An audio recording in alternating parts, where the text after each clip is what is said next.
மக்களே, புளி சாதம் தேவையான பொருள்: கடலைப்பருப்பு 1 டீஸ்பூன், கடுகு கொஞ்சம், மிளகு அரை டீஸ்பூன், எள்ளு 2 டீஸ்பூன், மிளகாய் 6 மிளகாய், வெந்தயம் 1 டீஸ்பூன், ஜீரகம் 1 டீஸ்பூன், தனியா 2 டீஸ்பூன், உளுந்து 1 டீஸ்பூன். வாங்க வறுக்கலாம். அரை கிலோ ரைஸுக்கு இவ்வளோ புளி ஊற வச்சுருக்கோம். வேர்க்கடலை இதை உடச்சி தோல் வச்சு நம்ம எடுத்துக்கணும். ஃபஸ்ட்டு நம்ம வேர்க்கடலையை வறுத்து வைக்கணும்.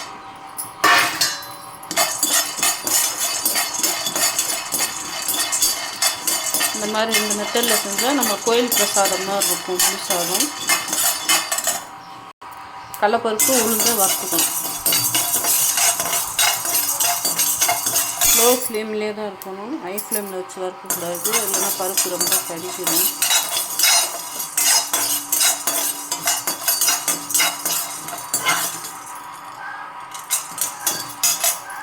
இந்த ஸ்டேஜில் எல்லாமே போட்டுக்கணும்.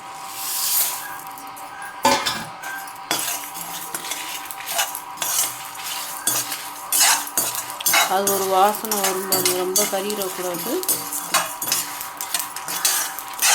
லோ ஃப்ளேமில் வச்சு அப்படியே வறுத்துக்கிட்டே வாங்க. அது ஒரு வாசனை வந்தோடனே அப்படியே இறக்கிடணும். ரொம்ப கறிச்சுன்னா புளி சாதம் வந்து கருப்பாக இருக்கும்.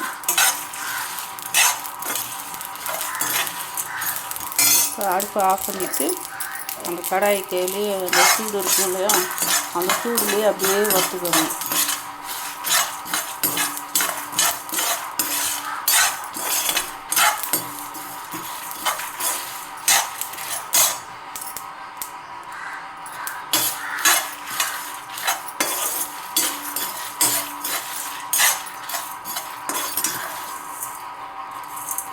இந்த ஸ்டேஜில் தான் இருக்கணும்.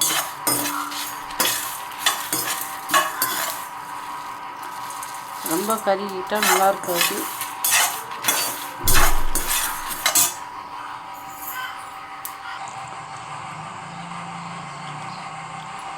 எண்ணெய் 100 கடலை எடுத்துருக்கேன். நல்லெண்ணெய் செஞ்சால் கசக்கும். 100 கடலை எடுத்துருக்கேன். இப்போ வந்து கடலைப்பருப்பு,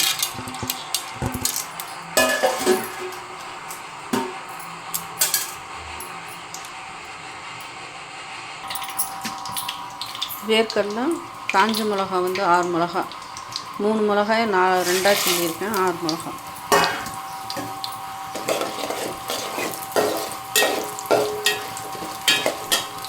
இந்த ஸ்டேஜில் பெருங்காயத்தூள் தேவையான அளவு கொஞ்சம்.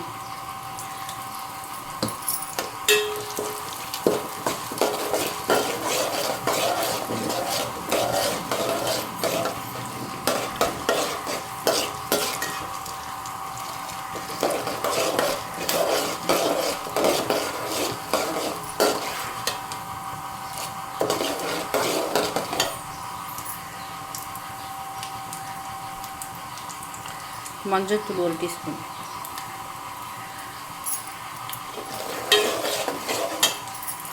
புளி தேவையான அளவு. நான் அரை கிலோ ரைஸ்க்கு எடுத்துருக்கேன். மீதம் இருந்தால் எப்போ வேணாலும் நம்ம பிசைஞ்சு தனியாக வச்சுக்கலாம். அதனால் மிச்ச தொக்கு இருந்துச்சுன்னா ஒரு டப்பாவில் ஸ்டோர் பண்ணி ஃப்ரிட்ஜில் வச்சுக்கலாம். 1 மாதம் ஆனாலும் கிடாது. இப்போ புளியை ஊற்றிக்கணும்.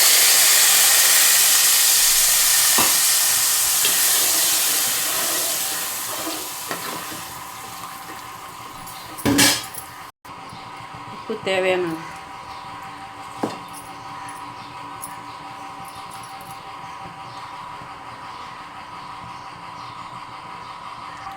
மசாலா வந்து இந்த மாதிரி குறைன்னு அரைச்சி வச்சுக்கணும். ரொம்ப நைஸாக அரைக்கக்கூடாது, குறைன்னு அரைச்சி வச்சுக்கணும்.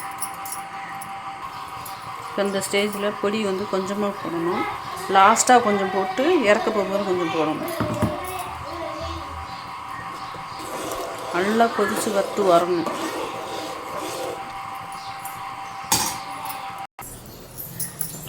கருவேப்பிலை கொஞ்சம் இந்த மாதிரி இன்னும் வற்றி வரணும். இப்போ இந்த ஸ்டேஜில் இப்போ கொஞ்சம் இந்த மாதிரி சோறை நல்லா ஆற வச்சுக்கணும். பயிர் போல்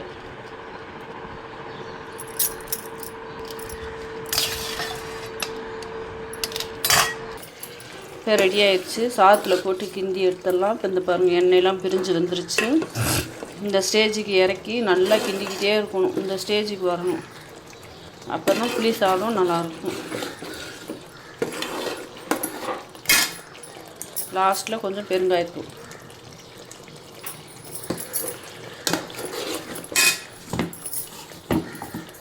லாஸ்ட்டில் கொஞ்சம் பொடி.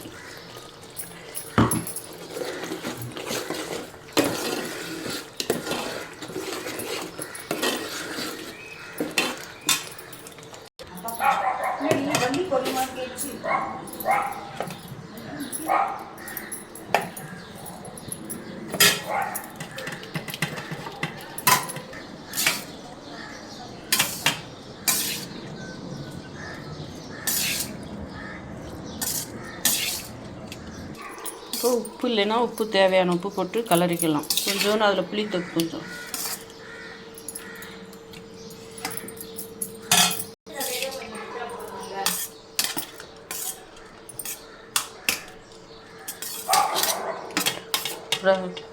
புளி சாதம் ரெடி. கோயில் பிரசாதம் மாதிரி நல்லாயிருக்கும்.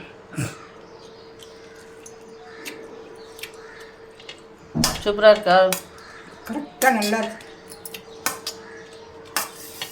இந்த அம்மா தான் டேஸ்ட் பார்க்குறாங்க. லாஸ்ட்டில் கொஞ்சம் நெய்.